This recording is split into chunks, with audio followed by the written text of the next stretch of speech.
everybody. My name is Mike Hert, and you are watching The Outpost. I'm flying solo today. Adam's taking a day off, but we have a really good edition. And, first off, the show is sponsored by the Disabled American Veterans, Chapter 17, and the Friends of Oshkosh Community Media. And we have kind of a couple of different things we do here. I like that we showcase the service of veterans and, share some of their career. And then, we'll kind of go off on different tangents or shifts of things depending on what's going on. Now, Memorial Day, I can't believe this, folks. It is around the corner. And I'm blessed today. We have two folks that are on top of it all. Oh, come on. I've got my good friend, and both these guys have been on the show before, so These guys are, they're already getting contracts from Hollywood coming in. Yeah, right. Yeah. But Dave Steinert, he's an Army guy, and Dave is the current president of the Oshkosh Patriotic Council. Correct. And that's something we should talk about too, is how that works. And then our good friend Duane Canon with Air Force Vietnam, and then I should mention Dave was Desert Storm. Mm-hmm. So, but first we'd like to showcase your service. So I think, do we have Dave? I think we might have a picture here. There we go. It is. Can you tell us about? That was a parade up in Pulaski for Polka Days, and they actually made a phone cover. Wow. That was the picture on the cover of the phone book up in Pulaski. Really? Yeah. It was very neat. That was out in the desert. That was our little shower stall there at the time. It's just a shower bag, and you wet your hair. And well, how I got to ask you, how hot did the temps get when you were out there? Right away, it was pretty cold. Okay. But then, right around in late February, March, she jumped up to about 110. Oh my goodness. Yeah. I can I'm just riding home. Okay. Typical day in the tent. Well, okay, At night. and I got to ask you about your service. You were with the 1157th. How many years did you have total of military time? 22. 22. Mm-hmm. And 22 years military time. And what did you do with the 1157th when you were over there? What was the mission? We were a transportation outfit, obviously. We supplied the 1st and 3rd Armored Division going up into Iraq when the war started. When the ground war started, we hauled their supplies, their bullets, the food, water, stuff like that. Did you have any of the Iraqi prisoners or experience that? My squad didn't. We were the heavy truck drivers. The light, medium deuce and a halves, they hauled POWs. Because I remember when the news came north. Yeah. I remember when the news came out back then, because a lot of the guys were, just kind of grabbed up by the Saddam Hussein's regime, and literally had mines behind them. Yeah. And they were put up front, and it was like either do or die. And I know when the Americans came, a lot of them just raised their hand and said, "I'm ready to go." Yeah.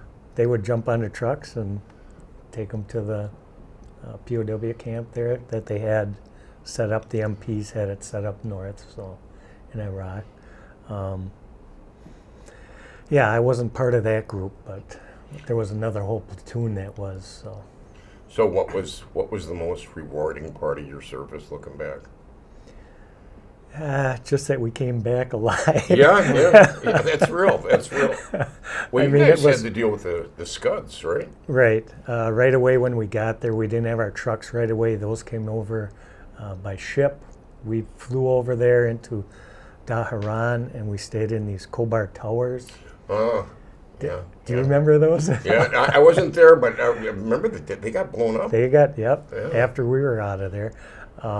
They built all these. The king built all these towers for the nomads, and they didn't want to live in there because nobody should be above them except Allah. So it was all military, and that's where we stayed for a few weeks.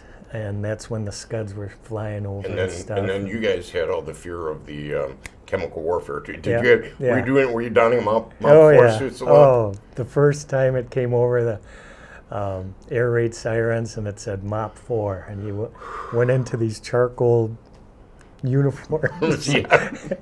Remember those? Yeah. And you sweat for probably, we were in it for 8 hours, and you get done with that, and your arms were black and Yep. stuff, and it was, and we really didn't have showers there per No. se.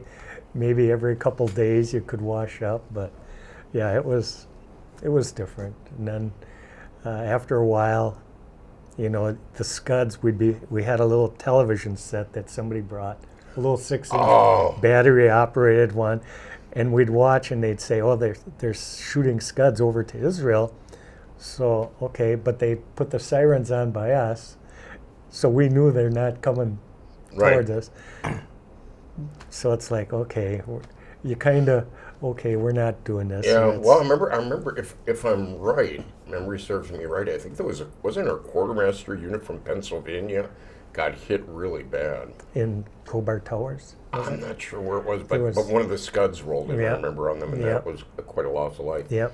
So, Duane, you've been, I think you've been on this show the most than anybody, and you know, it's because of all the activities you do. Air Force guy. And so if we could pop up Duane's picture there. There we go. That was stationed at Carat Royal Thai Air Force Base. Was that you in junior high? No, believe it or not, I was 20 then. Really? And I got home on my 21st birthday. Oh my goodness. And we were all so young. yep. Yeah. I've always liked this picture. Can you tell the people about it? Yeah. My hooch girl and her cousin, her husband was standing there. He was heading to Vietnam. Believe it or not, there was other countries that served in Vietnam, and saw at least probably 1,000 Thai soldiers heading off to Vietnam. And the Thais would have these leis that they would give to the soldiers. And some had a lot, some had a few, some had none at all.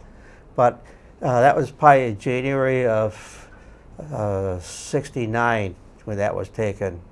Wow. Yeah. Now you were working on the help me out with this, the F-105. Was it Thunder, Chief? Yes, I dealt with air conditioning, pressurization, and oxygen on the aircrafts, a vital system. Yeah. So you kept the planes going back and forth on their missions. Yeah, because they needed that system in order to fly. Yeah. There's something about oxygen we like. And pressurization. Yeah. Yeah. So well, and the other thing that I like to talk about that a lot of people aren't aware with, as far as the Agent Orange experience, a lot of times people think about, you know, Vietnam directly, but Thailand, some of the other areas. Now, since we recognize that Agent Orange was there, and if I'm right, a lot of times with the air bases, they would get rid of the foliage and grass and shrubs and put Agent Orange all over it. They did it around the flight line, Yep. the perimeters, and there was also, they don't take into account the drift zone where it would drift. And so a lot of us from Thailand got exposed to Agent Orange. Wow. So I got to ask you, I know you've always been proud of your service. Do you have a favorite memory that you hold on to that, you know, always brings a smile to your face, or something you appreciated the most? Maybe it was getting home from Thailand on my 21st birthday at midnight. But the only one there was my mother to see me because my twin brother was in the Army and my parents were divorced. So that was a great experience to get home. Yeah, and that was that's one of the things I always, I like to, I'm going to take this moment, as long as we're here, is that I always like to do a big thank you to the Vietnam veterans, because, you know, I can share for Dave as a Desert Storm guy, me as an Iraq, Afghanistan guy, we got some great homecomings. You guys didn't. No. And the reason we got the homecomings we did is because you guys made sure that would never happen to another generation. And so what were some of the homecomings that you've heard of that happened to Vietnam veterans, some of your friends, yourself? Oh, they were spit upon. They had stuff thrown at them. I was fortunate when I was going through the airport. I had my tan khaki Air Force uniform on, and they left me alone. But the Army and Marine guys had it the worst. A lot of times they would go into the bathrooms and just change out their uniform because they didn't want to be humiliated with all the stuff being done to them. Wow. Wow. Well, again, you know, a big thank you to the Vietnam veterans for making that difference in our lives. We have to talk about Memorial Day 2025. I can't believe it. It's upon us already. Now, Dave, you're with the Oshkosh Patriotic Council, and actually, the former president of the council sits right over there, if I'm right. Yeah. But I think it's one of the things I think is really important that viewers may not realize. What is the Oshkosh Patriotic Council?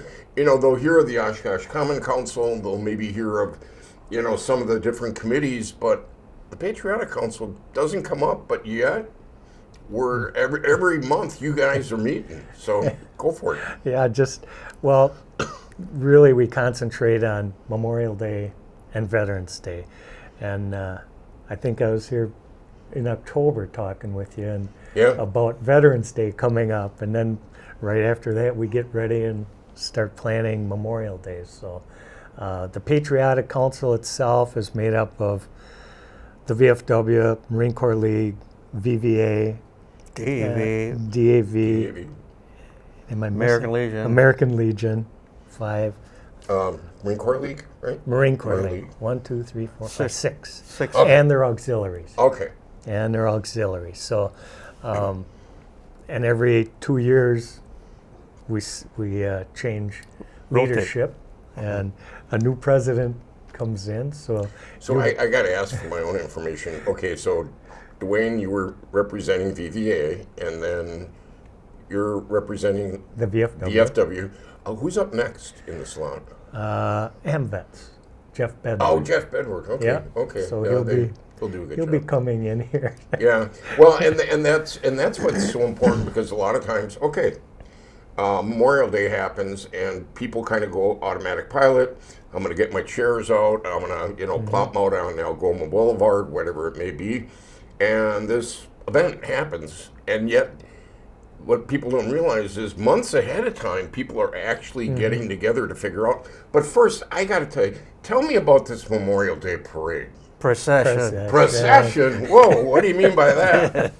Well, and that's some of what we're having a little fun with here, though, too, is that there are different events throughout the year that have different meanings.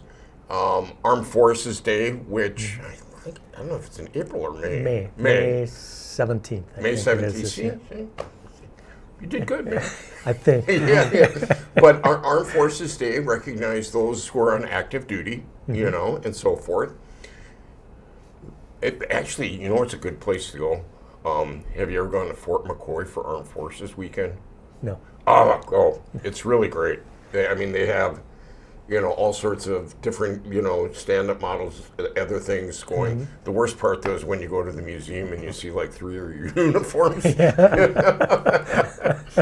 But, so we have that. But what about, now what is the difference between Veterans Day and Memorial Day? Well, Memorial Day honors the fallen. The veterans that have gone before us and they're deceased. Right. And we honor them. It's a very solemn, that's why it's a procession. It's not a parade.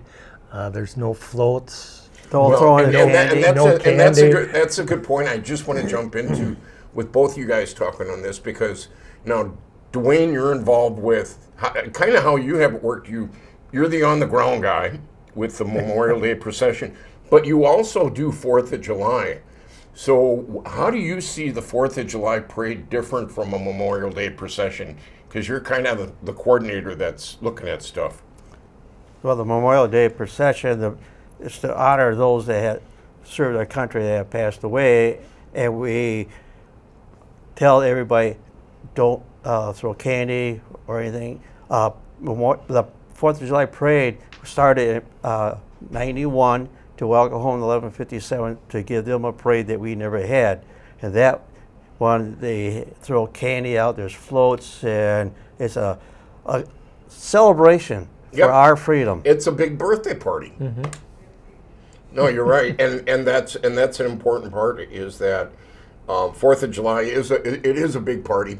There's celebration, candy being thrown, clowns, craziness, all that kind of stuff. But Memorial Day procession, like I can remember back in the day when I was involved with some of the Oshkosh Patriotic Council, making the decision not to have elected officials there. It wasn't a time to be handing out Packer Badger schedules, throwing out candy, or even what was appropriate. Like we'll have the high schools come in, a lot of them will do maybe the different branch songs. That makes sense, but it's kind of like we were talking before. Somebody a couple years ago snuck in with a dinosaur. That's not appropriate. Yeah, that's a funeral right. procession. So Yeah, exactly. And so okay, it's Monday, March 26th. I guess, guys, kind of give us the down and dirty how that day will kind of start. I mean, what because I know you're involved with a lot of the setup, because there's an area where all the, I don't want to say floats, but all the vehicles and things go. Yeah, right. We have different members from our Vietnam Veterans America chapter that helps line everybody up and then get them off in the right order. And that's a good process. That's like herding cats, ain't it? Yeah, and then if there's somebody missing, then I got to call you and let them know so you can follow it on your schedule. Yeah, it can be kind of interesting with how it goes.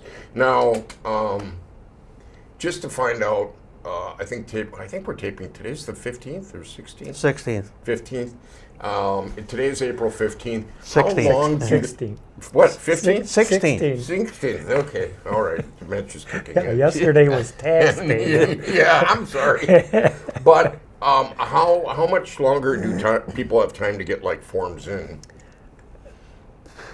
Maybe a couple weeks yet. Or 3 weeks by the most, yes. Most of them have got them in, I think. They were sent out.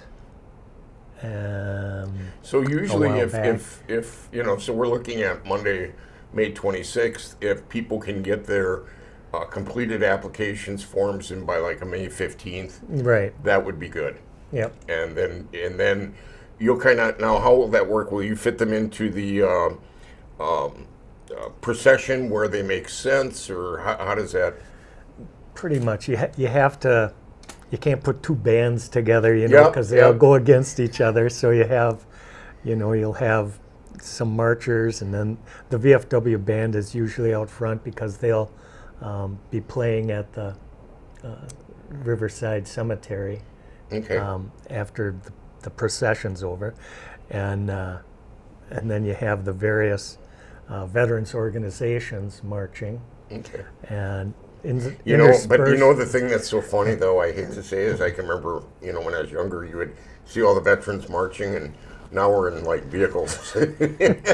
But we can't forget about the Lao Hmong Yeah, veterans, too. they are phenomenal. Yeah. What tells us about that? Well, they fought for our country, and they didn't get any recognition, and they had to come back to the States, and we want to honor them, too. Yep. And and you're right, because a lot of them, were recruited by the CIA back then and partnered with us, so they're good friends. Yep. So, but this is one thing that always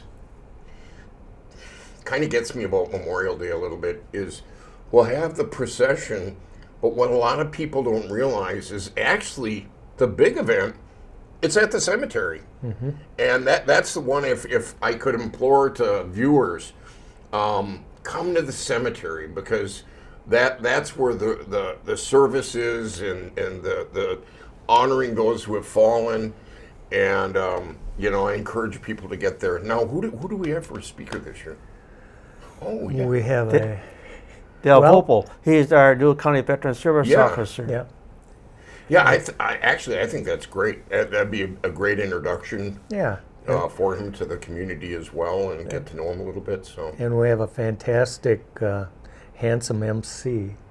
Oh yeah, I know that. I heard about the MC of that event. That guy's just like a handsome dog. So what can we do? But Thank you. Yeah, It's but- Mike Hert, so. Yeah, and then we also know is Lily Krieger singing. Yes, she is. Oh, she has a phenomenal voice. She's only in ninth grade at Wayne County High School, and she also sings at the EA Air Venture, the national anthem. She also sings coming up in May 22nd for the memorial program at the Lakeview Cemetery. Okay, which you know what? Let's just okay, folks, just hold on it for a little bit. You know, we're talking about what's happening at the cemetery, but there's a big picture to what we do here in Oshkosh. Mm-hmm. So I think it's important to share what happens that Thursday evening. Oh, it is to honor those that Now have that's at Lakeview Cemetery at 6 p.m. Right. May 22nd. It is to honor those that have passed away that are interned at the cemetery there. Jim Gallagher is the one that puts it on, and I've been the master of ceremony. You're going to be the MC again. Lily is going to be Am I the the MC or chaplain? chaplain, I mean. Yeah, okay. And then we got I've had two our, MCs. Yeah, well, we figured it out here. and our speaker this year is Richard Lindbeck. He is the National Vietnam Veterans America at-large director. He Oh, wow. had been the president for the Wisconsin State Council of the Vietnam Veterans America for 11 years. And he also was in the United States Air Force. Okay. No connection there Not- with not the Air that Force there's guy. I heard anything that. wrong with the Did Air you Force. See, did you see he brought that Air Force in? Yeah, he throws that in there. Yeah. We're Army guys. We can't help. Yeah. But this is my thing though. I think too often with Memorial Day, it's like, oh my gosh, it's the start of summer. Let's fry out and go up north and go on the boat and eat burgers and brats, and that's not what it's about. It really isn't. I mean, nothing wrong with doing some things, but one of the things I've always thought nice about the Thursday evening program, if you've got to be up north with the family, I've always thought the Thursday evening memorial program would be a nice way. Hey, if it's Memorial Day weekend, I can start off here and then work my way up. And they also have a wreath laying for each one person from each veteran organization will help carry the wreath up to the front to honor those that have passed away.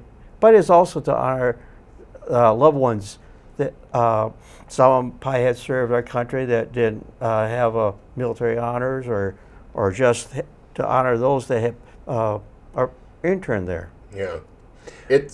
Go ahead, you were going to say something. Yeah, Memorial Day also then, prior to the procession, the AMVETs, right, put on Ceremony. 7 o'clock. 7 o'clock. Reading of the names. Reading the names. Reading back reading up of the, here. okay, yeah. I mean, I that's forgot what I mean. about There's that. so much going on. But 7 o'clock, reading of the names, DAV, and then AMVETs at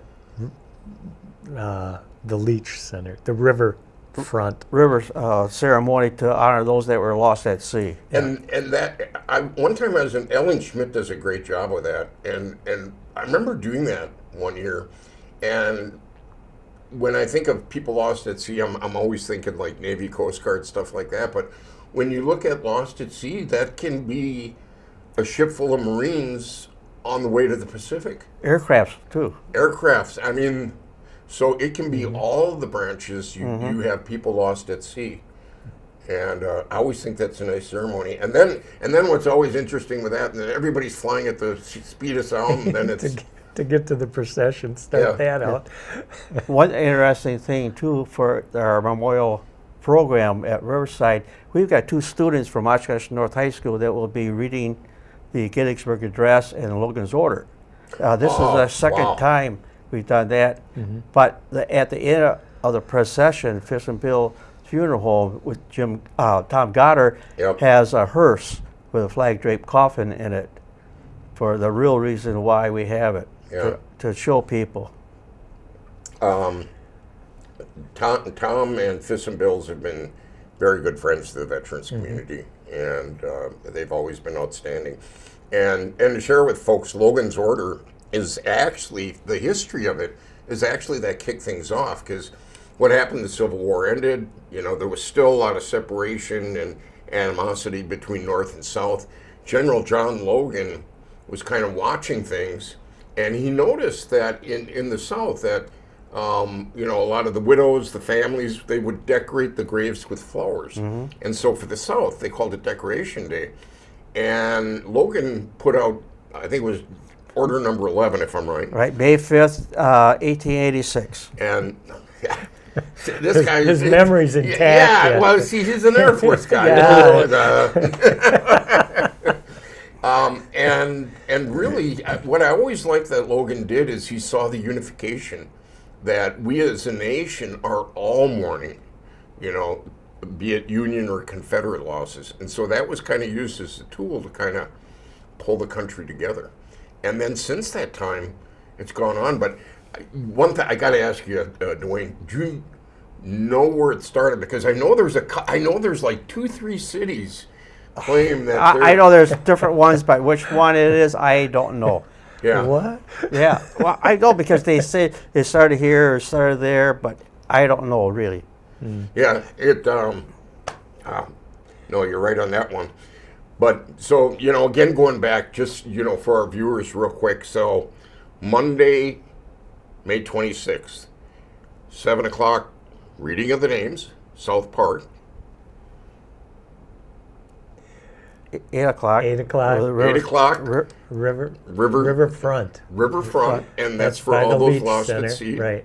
And then the procession itself Starts at 9. starts at 9 and will make its way down from, is it Jackson and Algoma Jackson and Algoma all the way down?